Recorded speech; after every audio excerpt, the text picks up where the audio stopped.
This is a long story, but I'm going to try and make it short. Got a little boy, Anthony, who attended my school. Well, he was 4 years old when he started. He was not potty trained. He wore a diaper. He did not speak. He had an older brother and an older teenage sister. And his mother did not think anything was wrong with him. So he didn't speak. I'm going to be honest. He had many animalistic traits. He would lick the table. He would smell things. This is kind of embarrassing and weird.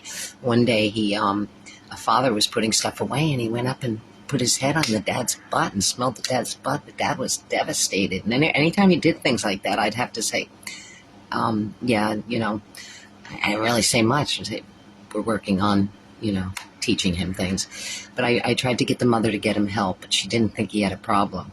He ran out of my school several times, which was completely dangerous. He didn't follow any rules. I learned how to do some communicating with him. To get him to sit down, I'd slap the chair, the seat on the chair, and he would come sit.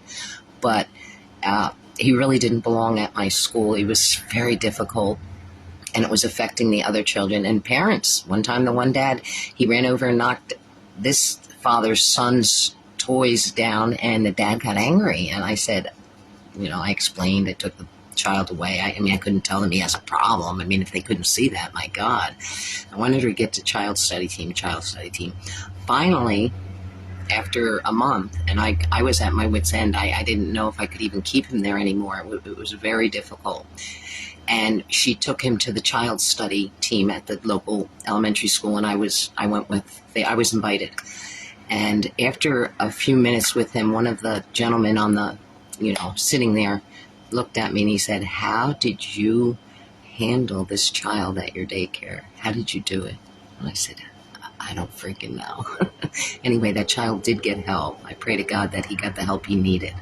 But there was just, the mom was in complete denial, and she had other children. I couldn't understand it. I would like to tell you, Anthony was the handsomest little boy. He was so handsome, and he was loved, but he needed help, and I couldn't really help him. One problem was he was smelling the teacher's arm. My friend Pat, again, she worked with me. He was smelling her arm all the time at circle time. And we did get advice from, now the child study team was intervening. And she said to spray the spray that she was using on her arms on Anthony, and he would smell himself. It did work.